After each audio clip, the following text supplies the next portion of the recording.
Thank you so much for staying with us. You're still watching your favorite breakfast show, Wake Up Nigeria, right here on TVC. It's time for us to take what we have on the covers of the dailies, and I have Mike here with me. Mike. Yeah. Okay, so. How are you doing today? And we'd like to start with the daily. I'd like to start with the Daily Trust, and for the Daily Trust, the major headline here, we have Boko Haram kills many farmers, others in fresh Yobe attack, burn houses, shops, state's government plans mass burial, insecurity disrupting agricultural activities. We have that from the northern governors. We have that on page 4 and 6. At the top of that, to the left, we have IGP Yobe Att gets 3-year tenure extension. We have, beside it, we have amidst fuel scarcity, NNPCL to become sole buyer for Dangote refinery. We have that from reports. We have Yaradua's mother dies at 102. Beside the image there, we have Atiku B. Kwankwaso to unite against Tinubu in 2027, PDP. We have President C denies rift between Tinubu Shetima. We have Nigeria has second highest rate of food insecurity in the world. That's coming from Bill Gates. And below there, we have hashtag end bad governance. Lawyers, Amnesty International kick as courts remand protesters in prison. It's abuse of power. Police declare British national wanted. Protests not treason. Britain replies federal government. Mike, what piques your interest with all these stories? It shows the major headline now. And then when you remember when there was a video of a soldier who spoke about security forces and even some governors being complicit when it comes to security in the country. Yeah. Look at the kind of issues that are ravaging us here. Much more serious issues, much stronger ones that people have to deal with, and a lot of things that were going are quite trivial that we're dealing with. Yeah. You're talking about farmers. Why won't there be inflation when it comes to food? Yeah. How many people are farming? And those that are farming are even paying dues to these bandits. Yeah. And there was this thing this guy said. He said, I don't know. I really don't know. If somebody can stand up and say, look, this thing, it's not like this. He said, even some business, it's not like this place is so much. It's not like we cannot crush it out. But it is people who are thriving of insecurity. Yeah. And it's a business. Yeah. And it's appalling. Yes. It's actually really sad. I mean, talking about Nigeria being second highest rates of food insecurity, and then the few farmers we actually have are literally constantly under attack. I mean, I think it's something that really needs to be looked into, and all of that. And for the next paper, we have we're taking the Daily Trust. Federal government charges 10 hashtag end bad governance protesters to prison. Court orders defendants to be remanded at Kuje Suleja prisons. Police declare Britain Nigerian wanted for plotting to destabilize Tinubu's government. Wanted Britain replies police. Says, I'm not a fugitive. Below there, we have PDP summons Wike sets to discipline members for anti-party activities.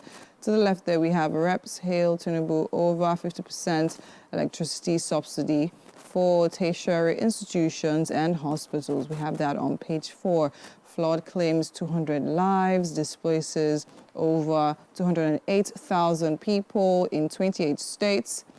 We have that from NHPPADEC boss. That's on page 10. Debt servicing consumes 64% of Nigeria's $4.36 billion foreign payments in half one of 2024.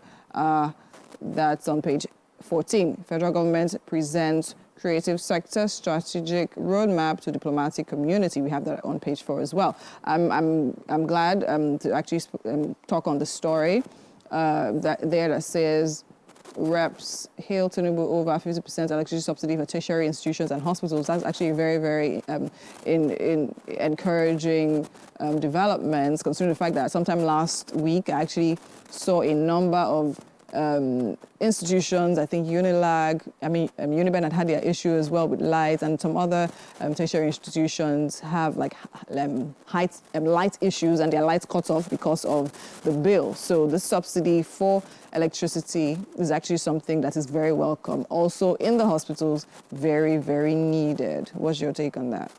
There's no take now. It should be done. It's definitely. Education, it's health. I mean, come on, if you don't do that, what are you doing? Yeah, because of course, I'm talking about the whole student loan situation. You need a running institution to literally be able to apply student loan to. Do you understand? If the institutions are closed, there is no point for that. So moving quickly on, I'm looking at the Punch now. PDP governors weekend may clash as NWC meets Wednesdays. We have that on page 2. NEC pressures NWC to hand over Rivers PDP to Fubara. PDP governors will address ministers' threat at meeting, says Forum DG. To the top left there, we have a picture of Dangote. Petrol will be exported if marketers boycott products. We have Dangote refinery. That's a very ridiculous situation right there. We have to have that on page 19. To the right of that, we have hospitals, tertiary institutions, electricity subsidy may gulp 188 billion naira. We have that on page 19. NNPCL may stop petrol imports as depots price nears 1,000 naira per liter. That's a scary one. We have that on page 2. What's their plan? Do they have a plan not to do it? May stop. That means it's even still been a consideration. You now have a refinery that is set to produce. How is this even a discussion? But wickedness and evil thriving in the land. Wickedness and evil.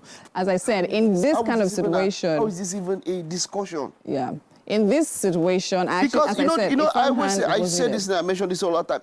Every of them, when people talk about it, they talk about governors, they talk about ministers, they talk about players in the background, and then they even talk about religious leaders. Yes, of course. Champions of these things. Yeah. Because if you sit down and you have a lot of people under your influence and you cannot speak truth to these levels of government, you are wasting time there as a religious leader. Yes, of course. You have failed.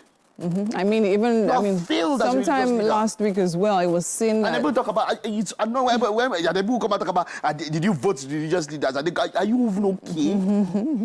Are you even okay with what you are saying? I feel it is kind of obvious now that it's foul play with regards to petrol and fuel in Nigeria, and it's a serious issue that needs to be sorted out because we are very reliant on it, right? We do not have power. We need petrol to literally be reasonable for people to afford it because it literally runs the system and everything will go up. If you try 1,000 per litre, people are still buying for that and more now. All right. Right now, sadly, we don't have enough time to... The last time I bought, how much you buy? Let's not even go there. Yeah, so that's what... In fact, in some other states, farther away from Lagos, you go further away. It's actually more expensive. It goes up and up and up. It keeps on going up. So... Yes. All right, that's all we're taking for the dailies this morning. Hopefully, we have better headlines and happier story right there.